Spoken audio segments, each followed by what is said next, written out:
Our next guest is someone who has a passion for teaching children, and it shows. Kayla Dornfeld is a Mapleton teacher who has been crowned 2020's Top Educator of the Year. But before that, she was North Dakota's Teacher of the Year. And it's safe to say she's someone that we can leave our kids with. So Kayla, congratulations and welcome to our show. How's it going today? Thank you so much. It's going great. I am so excited to be here and to talk about what I love most, which is teaching and kids. So thanks for having me. Well, we're so excited to have you here as well. So what is your teaching philosophy? Let's talk about what excites you. So I am super passionate about innovative education practices, whether it comes to best practices in technology with students.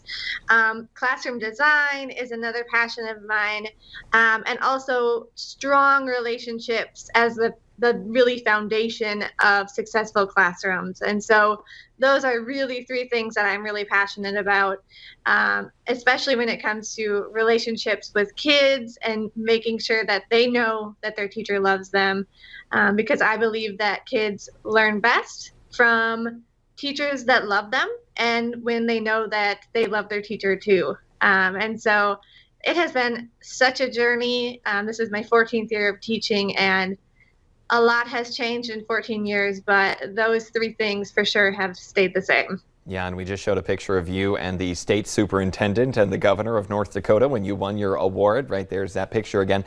And so how can the public, people in your community, support what you do, and people in other communities support their local teachers?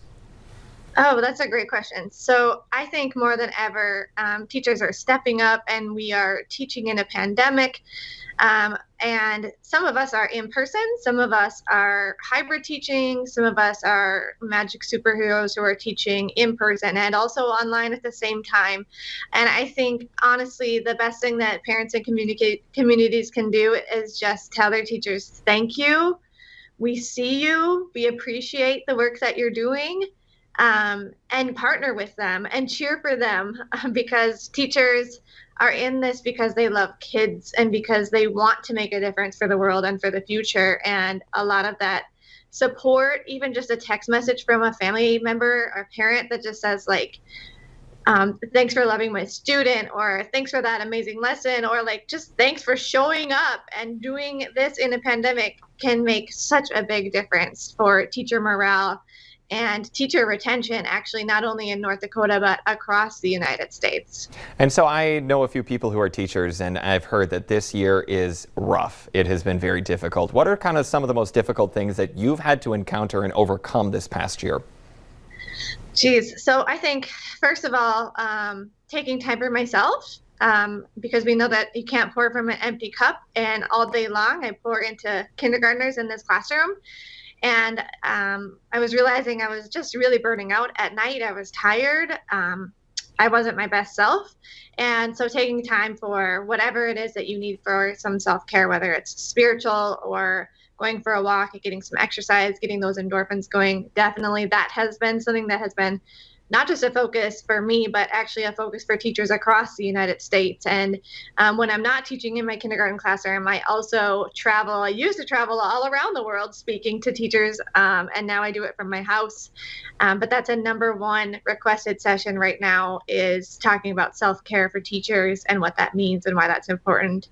I think the other major challenge has been having some families who have had to be out quarantining and some that are still inside the classroom, and balancing that. And luckily, our administration here in Mapleton has been amazing with supporting us and allowing us to actually have distance learning teachers as partners with us here in the classroom to help alleviate some of that extra teaching and really two jobs. So those, I would say, have been the two hardest thing. And I guess the third is just missing those kids being in this classroom, because some of them are out for 10 days or, even longer. And so you miss a lot when you're out for 10 days.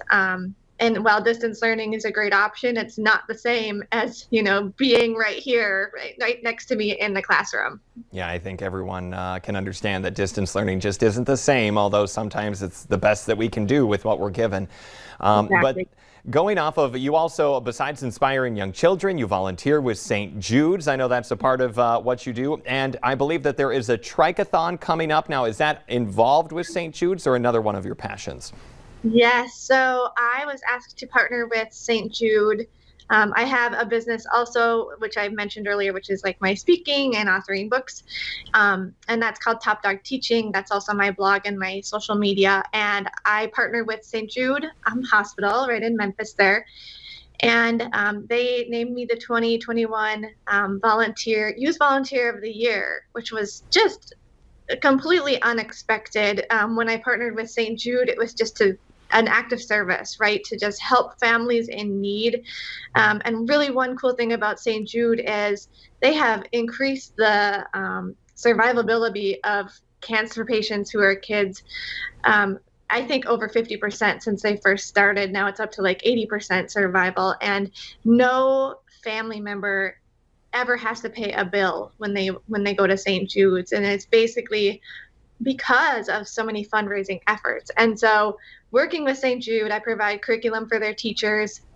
I partner with them for different fundraising events.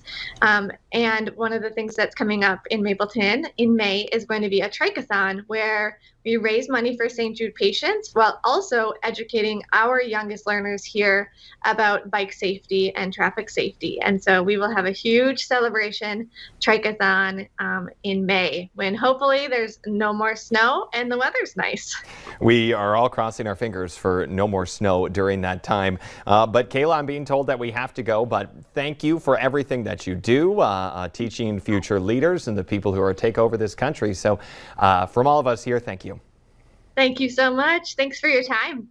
Coming up here on today's show, a pair of Fargo women have started an organization to fund female entrepreneurs. We'll chat with them about their upcoming masquerade ball.